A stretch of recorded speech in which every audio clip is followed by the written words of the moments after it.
ધોરણ 7 સ્વ અધ્યયન પોથી ભાગ 1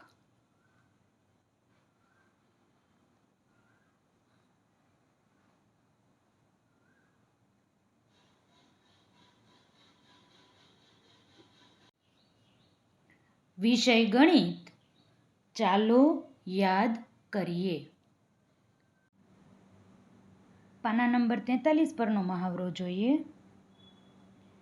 દાખલા નંબર 1 3 સેમી 4 સેમી અને 5 સેમી લંબાઈના બાજુવાળા ત્રિકોણની પરિમિતિ શોધો.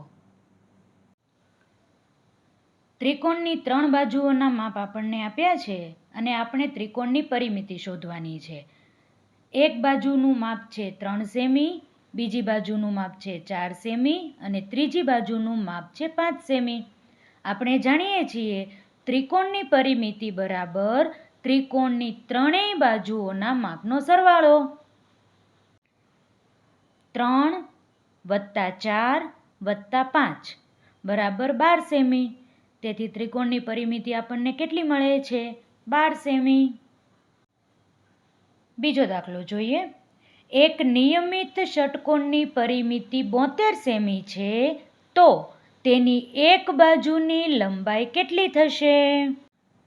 સૌથી પહેલાં આપણે વિચારીએ નિયમિત ષટકોણ એટલે શું? એવું ષટકોણ કે જેમાં તેની 6 બાજુઓ છે તેનું માપ એક સરખું હોય. હવે આપણે સરળતાથી આ દાખલો ગણી શકીએ. નિયમિત ષટકોણની પરિમિતિ બરાબર 6 ગુણ્યા એક બાજુની લંબાઈ. પરિમિતિ આપણને કેટલી આપી છે? 72. 6 ગુણ્યા એક બાજુની લંબાઈ આપણે શોધવાની છે. 6 આ બાજુ ગુણાકારમાં છે, બરાબરની આ બાજુ આવે એટલે ભાગાકારમાં જતા રહે. તેથી એક બાજુની લંબાઈ બરાબર 72/6. 12 × 6 = 72. છેદ ઉડાડીએ તો જવાબ મળશે 12 સેમી.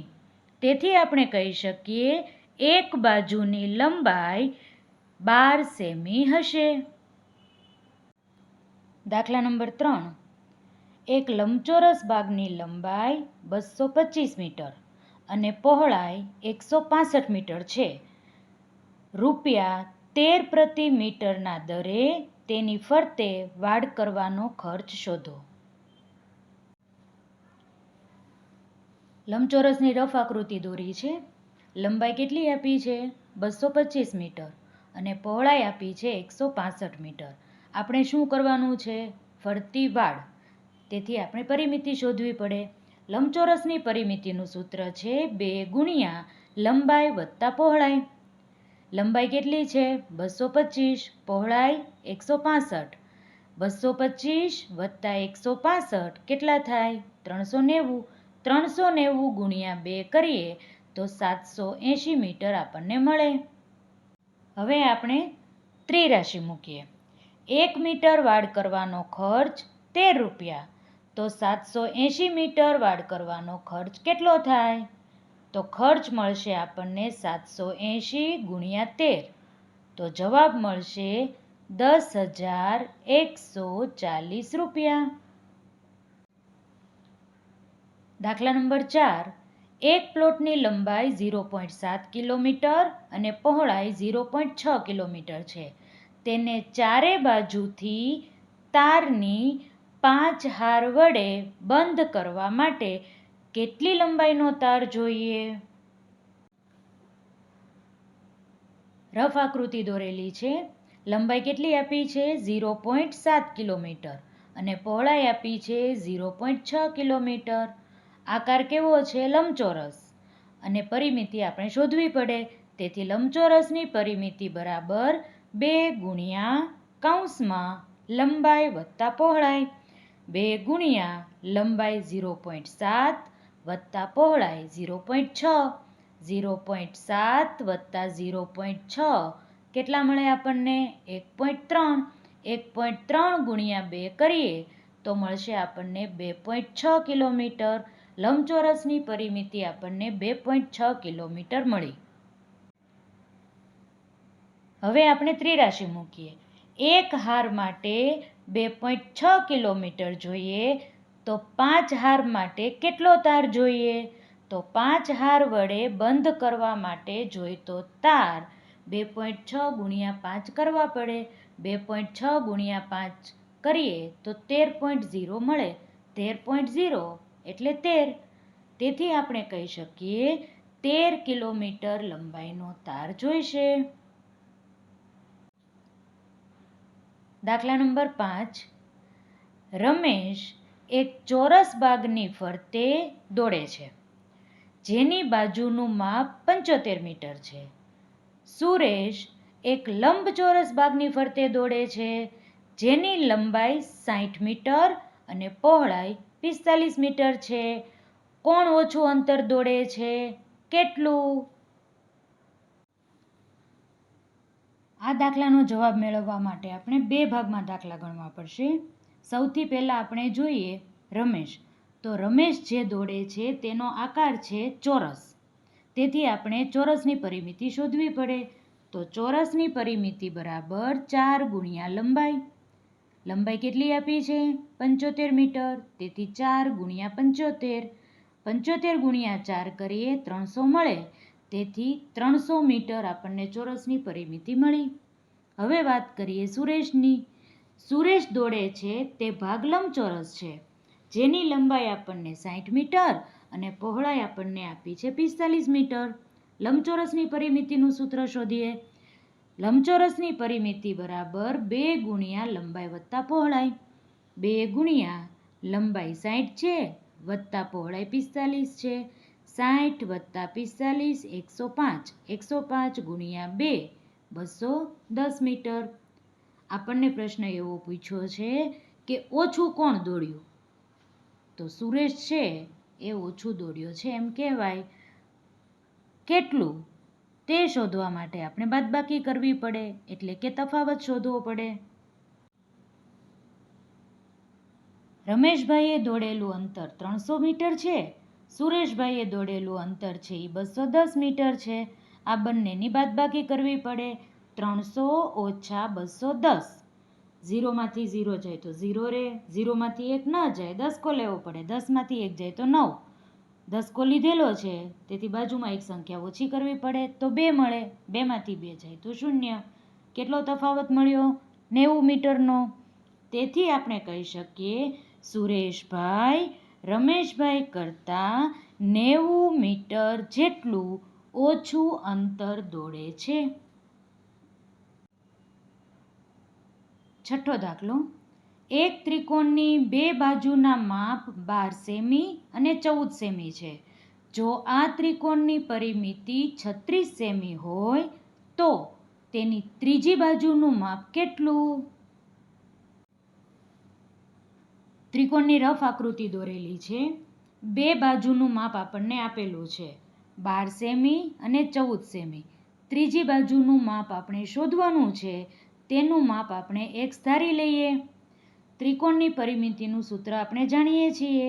ત્રિકોણની પરિમિતિ બરાબર ત્રણેય બાજુના માપનો સરવાળો. પરિમિતિ આપણને કેટલી આપી છે? 36 બરાબર ત્રણેય બાજુના માપનો સરવાળો, એટલે કે 12 વત્તા 14 વત્તા x. 12 વત્તા 14 થશે 26. 26 આ બાજુ છે, બરાબરની આ બાજુ આવે તો બાદબાકી થઈ જાય. 36માંથી 26 બાદ કરીએ તો 10 મળે. તેથી આપણને x બરાબર 10 મળ્યા. તેથી આપણે કહી શકીએ ત્રિકોણની ત્રીજી બાજુનું માપ 10 સેમી થાય. દાખલા નંબર 7. અનિતા ટેબલ પર પાથરવાના લંબચોરસ કાપડ ફરતે દરેક બાજુએ લેસ પટ્ટી લગાવવા માંગે છે. કાપડની લંબાઈ 2.5 મીટર અને પહોળાઈ 2 મીટર છે. અનિતાને કેટલી લંબાઈની લેસ પટ્ટી જોઈશે? ટેબલનો આકાર લંબચોરસ છે. લંબાઈ છે 2.5 મીટર, પહોળાઈ છે 2 મીટર. ફરતી લેસ પટ્ટી લગાડવાની છે, એનો અર્થ એવો કે લંબચોરસની પરિમિતિ શોધવાની છે. લંબચોરસની પરિમિતિ બરાબર 2 ગુણ્યા કૌંસમાં લંબાઈ વત્તા પહોળાઈ. 2 ગુણ્યા લંબાઈ 2.5 છે વત્તા પહોળાઈ 2 છે. 2.5 વત્તા 2 કેટલા થશે? 4.5. 4.5 ગુણ્યા 2 કરીએ તો મળે આપણને 9.0. તો પરિમિતિ કેટલી મળે આપણને? 9 મીટર. તેથી આપણે કહી શકીએ અનિતાને 9 મીટર લંબાઈની લેસ પટ્ટી જોઈશે. દાખલા નંબર 8. 3 ચોરસ આકૃતિ મુજબ જોડાયેલા છે. અહીં તમને 3 ચોરસ એકબીજા સાથે જોડાયેલા દેખાતા હશે. તેમની બાજુઓ 4 સેમી, એટલે કે એક ચોરસની બાજુ છે તે 4 સેમી છે, બીજા ચોરસની બાજુ છે 10 સેમીની છે અને ત્રીજા ચોરસની જે બાજુ છે તે 3 સેમીની છે. આપણે આ આકૃતિ આખી જે છે તેની પરિમિતિ શોધવાની છે. ફરતી બધી જ બાજુના માપનો સરવાળો કરવાનો છે. રફ આકૃતિ દોરેલી છે. સૌથી મોટું ચોરસ છે તે 10 સેમીનું છે. આટલું માપ 10 સેમી, આટલું માપ 10 સેમી. એવી જ રીતે ઊભું માપ પણ આ 10 સેમી બતાવ્યું છે. આ બાજુ પણ 10 સેમી માપ મેં બતાવેલું છે. હવે નાના ચોરસની વાત કરીએ તો સૌથી પહેલાં આ ચોરસ જોઈએ તો એક બાજુનું માપ 4 સેમી છે તો 4 બાજુનું માપ 4 સેમી થઈ જાય. આ માપ 4 સેમી હોય તો આખું માપ 10 સેમી છે તો 10 માંથી 4 બાદ કરીએ તો કેટલા મળે? 6. તેથી આટલો ભાગ છે એ આપણને 6 સેમીનો મળ્યો.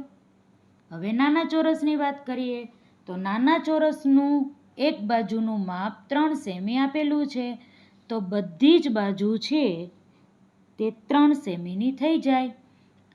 આખું મોટું ચોરસ છે તેની બાજુનું માપ 10 સેમી હતું, તેમાંથી 3 સેમી મારે બાદ કરવા પડે. 10 માંથી 3 બાદ કરું તો 7 સેમી મળે. હવે બધી જ બાજુના માપ આપણને મળી ગયા છે. આ બાજુનો આપણે ઉપયોગ કરવાની જરૂર નહીં પડે કારણ કે આપણે ફરતી આકૃતિનું માપનો સરવાળો કરવાનો છે.